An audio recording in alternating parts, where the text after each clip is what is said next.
Selamat pagi pemirsa, selamat datang di talk show EduSection No Tabu No Malu. Saya Berliana Vita Ramadhani sebagai host yang akan menemani pemirsa selama 30 menit ke depan dan akan membahas mengenai sex education di kalangan remaja dan juga mengenai alat reproduksi dan juga fenomena free sex yang sudah tidak asing lagi di telinga kita. Seringkali seks masih dianggap tabu untuk dibicarakan dan dianggap malu untuk diceritakan kepada orang lain. Oleh karena itu, di talk show kali ini kita akan membahas tanpa malu dan tanpa memandang tabu mengenai sex education untuk remaja. Di sini kita tidak sendiri, kita ditemani dengan Ibu Dr. Hastaning Sakti MKes, seorang akademisi psikologi klinis yang mengajar di Fakultas Psikologi Universitas Diponegoro, Semarang, untuk berbincang-bincang pada talk show kali ini. Selamat pagi Ibu. Selamat pagi, senang sekali ketemu di forum ini. Bagaimana kabarnya Ibu pada pagi hari ini? Ceria sekali, senang sekali, dan cerah banget ya suasana hari ini gitu ya. Iya seperti benar. Suasana hati kita. Wah. Terima kasih ya Ibu sudah menyempatkan waktunya untuk berbincang bersama kita di talk show kali ini. Oke, mungkin tanpa berlama-lama lagi kita akan membahas dan mengupas lebih tuntas mengenai sex education pada talk show kali ini. Nah, berbicara mengenai seks ini Bu, pasti yang terlintas di pikiran kita adalah alat reproduksi. Nah, mungkin dari Ibu bisa menjelaskan mengenai secara umum bagaimana sex education itu ataupun dalam hal ini sistem reproduksi laki-laki dan perempuan. Dan juga gimana sih Bu kerja dari alat reproduksi tersebut? Ya, terima kasih. Jadi kalau alat reproduksi tergantung dari jenis kelaminnya sendiri ya. Misalkan saya perempuan gitu, alat reproduksi saya beda dong dengan laki-laki gitu. Bentuknya berbeda, kemudian apa yang ada di dalamnya juga berbeda gitu. Nah, kalau kita perempuan itu kan pastinya ada vagina, ada leher rahim, kemudian ada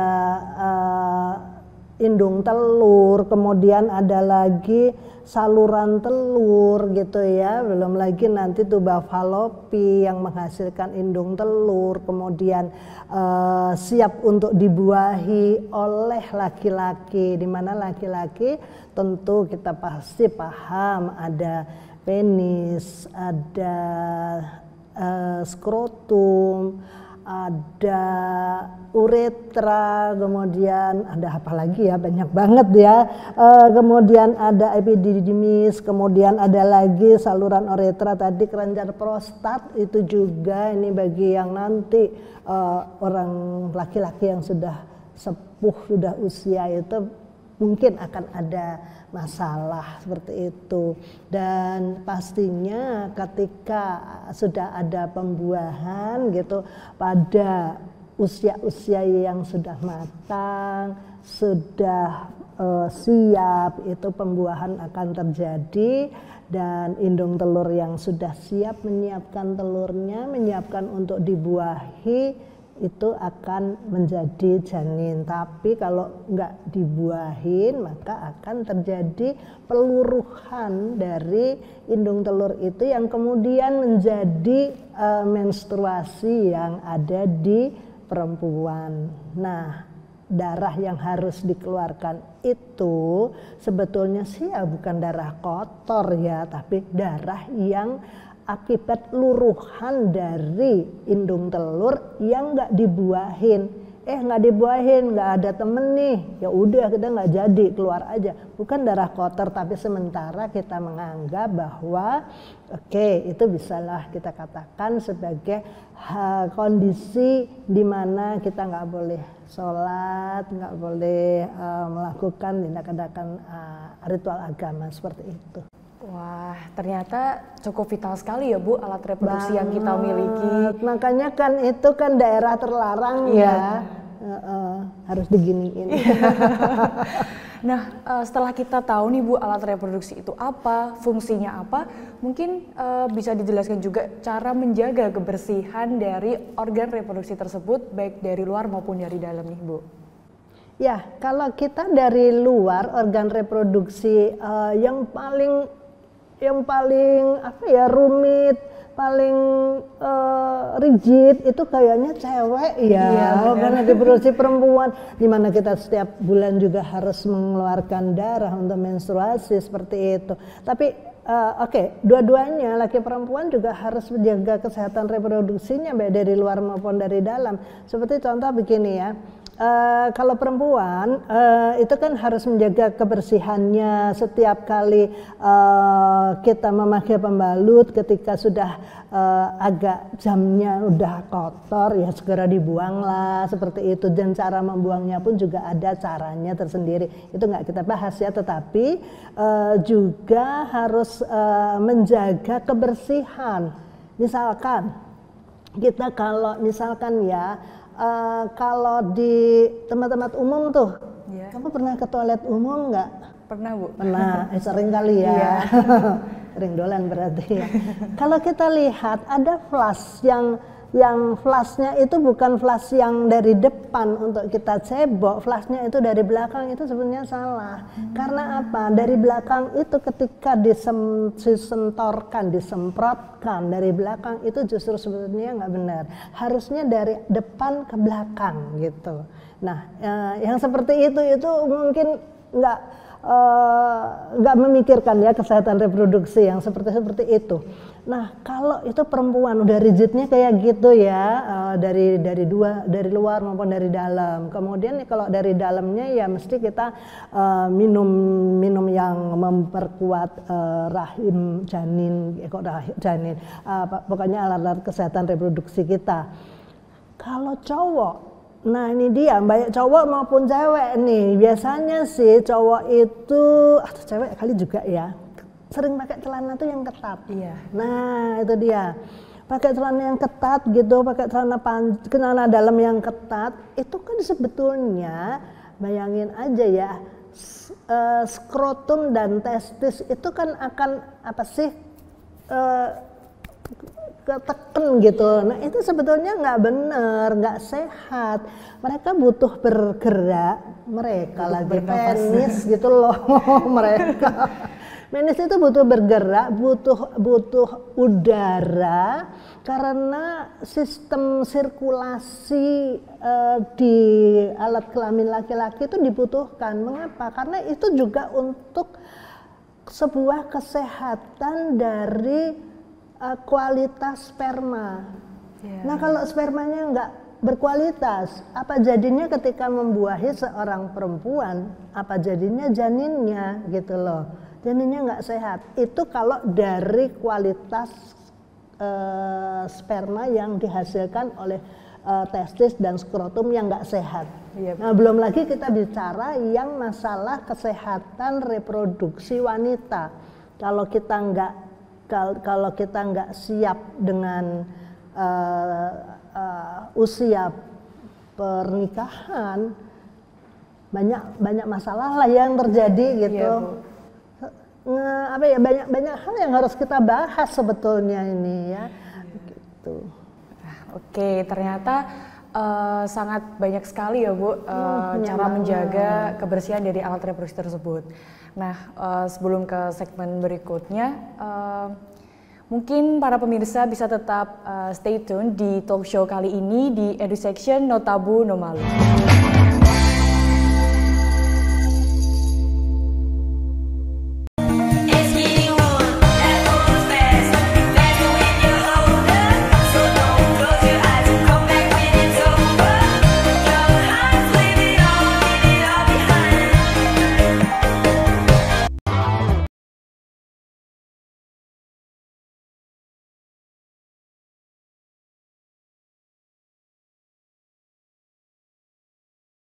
Kembali lagi di talk show EduSection No Tabu No Malu.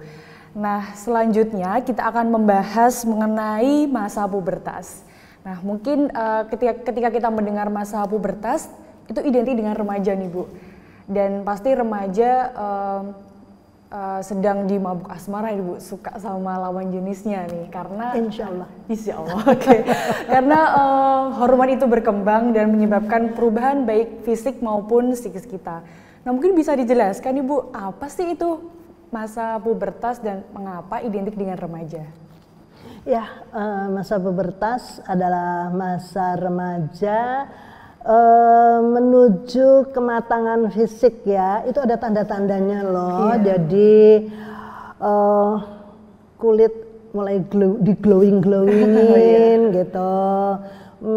Mata mulai beradu-adu pandang. Itu belum ngomong rasa loh ya, belum ngomong gregetnya gitu. Kemudian nih udah mulai buah dada tumbuh gitu dari yang cewek. Kemudian bagi cowok itu pengen kekar six pack gitu ya. Ya kali six gitu kalau cuman four ya, six pack dibetul-betulin. Cowok kepingin yang berotot seperti itu, perempuan juga seperti itu dengan memperhatikan lekuk tubuh, kemudian ingin menonjolkan bentuk tubuh gitu ya. Wajarlah seorang perempuan ingin menonjolkan bentuk tubuh, tapi kalau terlalu kan jadi nggak wajar seperti itu. Nah, karena itu sehubungan dengan itu tuh sebetulnya muncullah sebuah rasa gitu. Jadi hormon estrogen kalau di perempuan, hormon testosteron kalau di laki-laki itu sudah mulai tumbuh ya. Jadi laki-laki juga mungkin ditandai dengan adanya mimpi basah, kalau perempuan ditandai dengan menstruasi. Itu adalah hal yang membuat kita itu sebuah tanda, dan itu harus hati-hati. Harus hati-hati itu gini, ketika orang sudah mulai ada rasa, kemudian pingin ada rangsang, kemudian mulai terangsang, dan itu adalah sudah sangat masuk ya ke hal-hal yang sangat intim yang seperti itu, kayaknya jangan dulu deh gitu. Nah itu mungkin akan kita bicarakan nanti kali ya, yang seperti ini. Yang jelas itu adalah bagaimana pubertas itu sebagai sebuah kondisi situasi yang harus mewanti-wanti diri sendiri. Nah nih aku udah mulai dewasa nih, aku udah mulai puber nih gitu. Oke, baik. Selain itu mungkin bisa dijelaskan juga Bu terkait hal yang boleh dan tidak boleh dilakukan pada remaja yang mulai memasuki atau akan memasuki masa pubertas ini, Bu. Kayaknya dons-nya itu banyak ya. Dons-nya itu banyak. Jadi dons-nya itu kalau mulai dari dons kayaknya nggak nyaman ya. Kita positive thinking aja deh. Jadi kita harus bersyukur. Wow, aku sekarang sudah berusia dewasa. Aku udah mulai puber nih. Aku udah mulai paham tentang diriku. Oke, kalau aku udah mulai paham tentang diriku, aku akan menjaga diriku. Nah, satu, aku ingin menjaga diriku, organ-organ tubuhku, hak-hak pribadiku yang seperti itu ya. Nah, yang caranya adalah begini, kita harus punya harga diri dong ya. Kita harus punya harga diri. Kecuali maaf ya, kalau orang yang dalam tanda kutip menjual dirinya gitu, ini untukmu, ini itu amit-amit deh gitu ya, itu kan nggak punya harga diri ya. Jadi bagaimana kita mempunyai harga diri, ini tubuhku, yang aku tahu adalah yang boleh menyentuh adalah aku, dan besok suamiku atau istriku yang seperti itu ya. Jadi itu yang harus. Tapi yang nggak boleh ya itu tadi nge-share gitu ya, baik itu nge-share physically atau nge-share digitally gitu ya.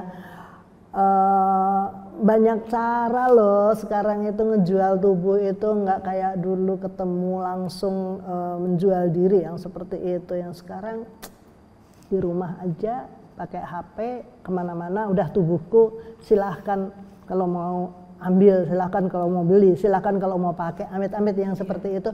Intinya nggak boleh yang seperti itu. Oke, baik. Mungkin setelah kita mengetahui apa yang boleh dan tidak boleh, bukan lantas kita bisa juga terhindar dari pelecehan seksual nih Bu.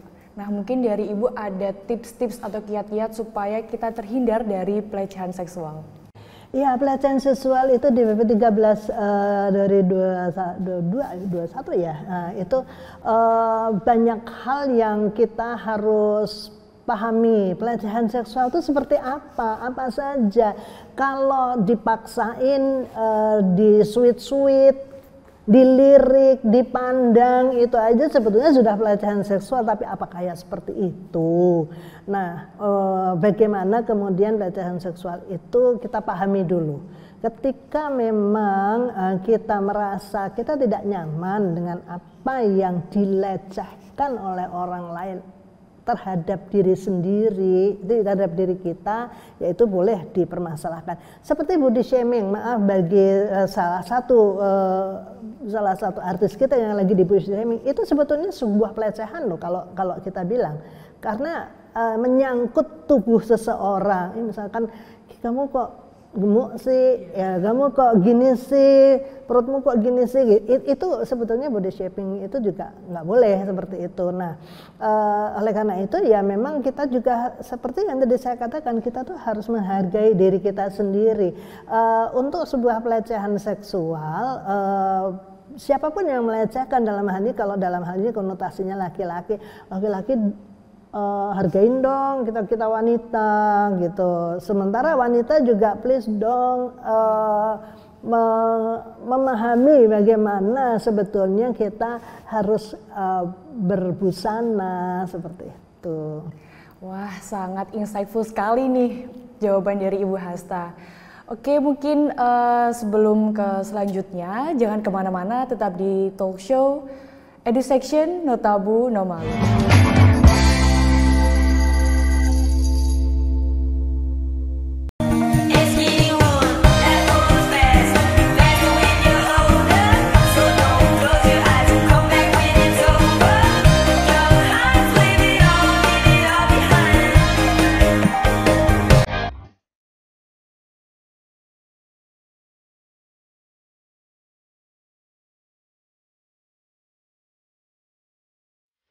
Kembali lagi di talk show EduSection, No Tabu, No Malu.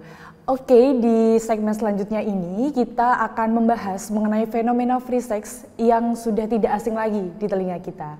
Nah, berbicara mengenai free sex atau seks peranikan, Ibu, mungkin banyak dampak negatif yang ditimbulkan. Salah satunya adalah kehamilan yang tidak diinginkan atau di luar nikah. Nah, bagi remaja itu gimana sih Bu dampaknya? Baik mungkin fisik ataupun secara psikis. Ya, kita lihat ada dua ya. Kalau secara fisik, dampak dari free sex tentunya kita akan bisa hamil di luar nikah. Tapi free sex itu jangan pada remaja yang di luar nikah juga loh. Pada pasangan-pasangan suami istri yang sudah menikah juga banyak yang memfreekan dirinya untuk berhubungan dengan laki-laki atau perempuan yang lain gitu. Oke, itu nggak kita bahas ya. Tetapi bagaimana kemudian free sex ini akan sangat berdampak pada physically perempuan dan juga psychologically gitu loh, secara psikologis. Aku tuh belum siap hamil, tapi aku harus hamil, misalkan seperti itu, misalkan harus terjadi kehamilan gitu. Nah, bagaimana dengan kondisi yang tidak siap hamil, kemudian dia hamil sampai ada berita itu yang melahirkan di kelas, itu bayangkanlah bagaimana perutnya diplotot kayak gitu, bagaimana ngikut olahraga dan sebagainya.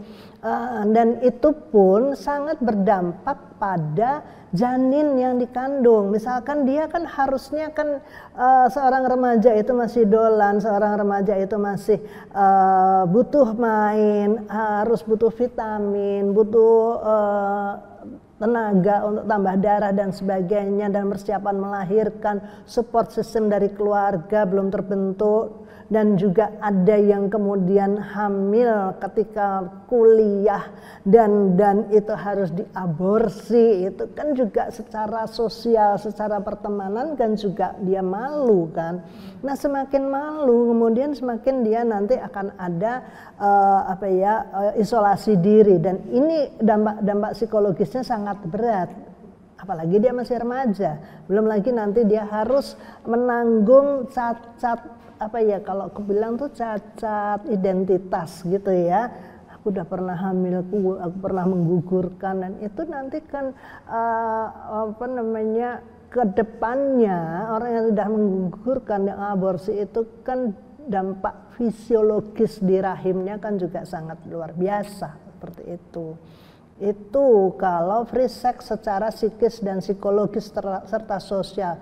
Nah kalau kemudian saking free-nya gitu ya, dan nggak pakai pelindung gitu, kesini ke situ udah kebetulan di salah 2 salah 3 dari laki-laki yang pernah berhubungan dengan dia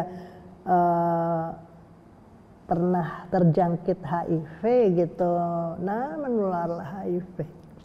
HIV itu juga tergantung dari daya tahan tubuh. Ditambah lagi kita sekarang lagi bercovid ria kayak gitu. Daya tahan tubuh pakai HIV, pakai itu udah kalang kabut deh jadi satu gitu ya. Nah itu yang tidak kita kehendaki gitu. Ngeri ya? Iya Bu, berbicara mengenai HIV nih Bu, sebenarnya HIV itu selain dari hubungan seksual bisa dari mana aja sih Bu, dan apakah HIV itu bisa disembuhkan? HIV itu bisa ditularkan melalui virus ya, di mana ada luka kecil, virus itu masuk melalui lubang luka kecil itu masuk ke darah dan berkembang biak di dalam tubuh kita. Nah, bisa juga melalui jarum suntik yang dipakai berganti-ganti tuh gitu. Aku punya segini, kamu mau? Yuk. Tambah lagi, kamu mau yuk gitu, dan disuntikkan di tempat-tempat yang mereka sangat tahu. Pakai nadi, jangan pakai yang ini gitu ya, disuntik di kaki, disuntik dimanapun sesuai dengan keinginan. Kemudian ketika berganti-ganti alat pribadi ya, misalnya gosok gigi, alat cukur, karena nempelnya di alat cukur masuk ke lubang sedikit aja, masuk ke mana, ke tubuh kita, itu sangat bahaya gitu. Nah apalagi ketika berhubungan seksual, kulit yang ada di tubuh kita, kulit ari itu adalah kulit yang sangat mudah terluka, apalagi ketika berhubungan seksual, maksud saya itu ada luka yang ada di vagina, itu mudah untuk tertularkan, mudah untuk ditulari virus-virus HIV dari laki-laki. Wah, sangat insightful sekali nih Bu pembahasan kita pada kali ini. Mungkin terakhir dari Ibu, ada gak sih Bu kiat-kiat atau tips supaya fenomena free sex ini tidak lagi menjadi apa ya, perilaku dari remaja ini Bu? Nah bagus banget nih pertanyaannya. Jadi gini ya, kita ini kan juga jangan hanya remaja-remaja yang jangan gini, jangan gitu. Semakin kita jangan gini, jangan gitu. Apaan sih? Nggak boleh gini. Apaan sih? Nggak boleh gitu. Itu tuh gimana toh? Misalkan narkoba gitu. Nggak boleh coba-coba narkoba itu kayak apa? Jadi malah mencoba-coba ketika kita dilarang. Beda halnya ketika kita ini dikasih tahu gitu ya, dikasih tahu dan dikasih tanggung jawab, itu luar biasa banget gitu ya. Jadi kita punya tubuh nih yang indah, laki-laki punya tubuh yang tegap, kekar kayak gitu. Berbahagialah, disyukurilah gitu. Tapi bagaimana mensyukuri nikmat Allah itu ya, kita juga harus begini, kita pakai tindakan preventif ya, daripada tindakan kuratif yang aborsi itu bagaimana dan sebagainya. Kita pakai tindakan yang preventif, promotif, yang seperti itu. Apa sih itu gitu. Nah adik-adik kita ini di masa-masa remaja gitu, itu penting banget untuk adanya peer educator gitu. Nah baik di SMP, SMA, perguruan tinggi apalagi gitu ya, kita bentuk peer educator untuk kesehatan reproduksi.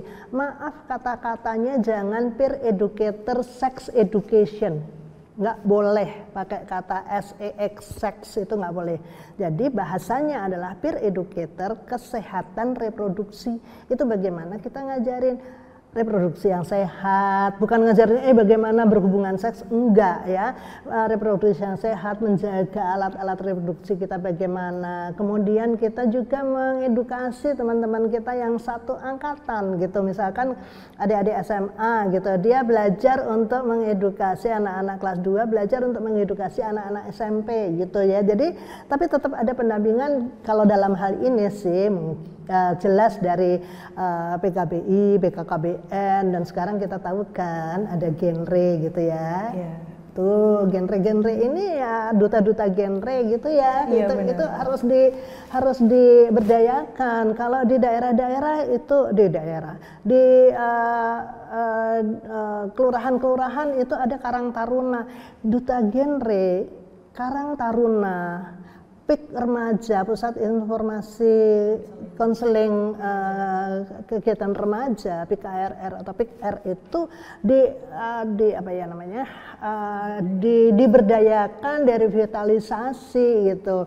Nanti bekerjasama dengan BKKBN, Dinas Pengendalian Penduduk. Jadi buatlah sebuah kerjasama yang itu dari remaja, ingin mengajarkan kepada remaja tapi berdasarkan informasi yang tepat. Jadi nanti boleh bekerja sama atau boleh mengundang ginekolog ya, boleh mengundang psikolog gitu, boleh mengundang siapa, gurunya pun juga ditatar bersama gitu. Jadi atau dosennya juga ditatar bersama. Dosen-dosen kita kan juga banyak yang dari kedokteran atau guru-guru dari mana gitu. Jadi nyatu gitu. Nggak usah dikasih tahu, kamu nggak boleh, kamu itu remaja digituin itu nggak nyaman banget gitu. Beda halnya ketika yuk aku jaga kamu ya gitu, jangan takut gitu. Oh cewek kalau digituin aku jaga kamu, jangan takut ya, itu kan malah mau baper gitu ya.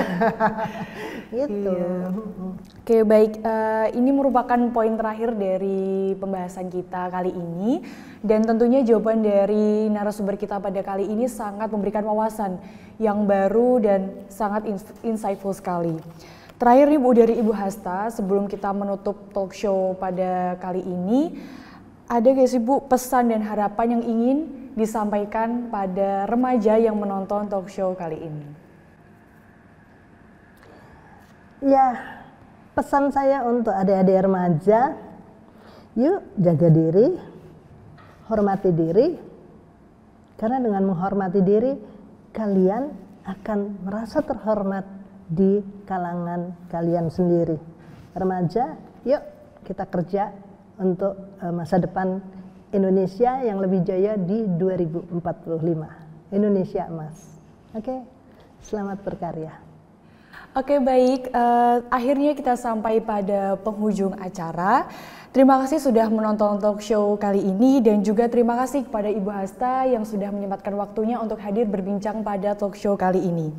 Saya Berliana pamit undur diri, sampai bertemu lagi di episode lain Edu Section No Tabu No Malu.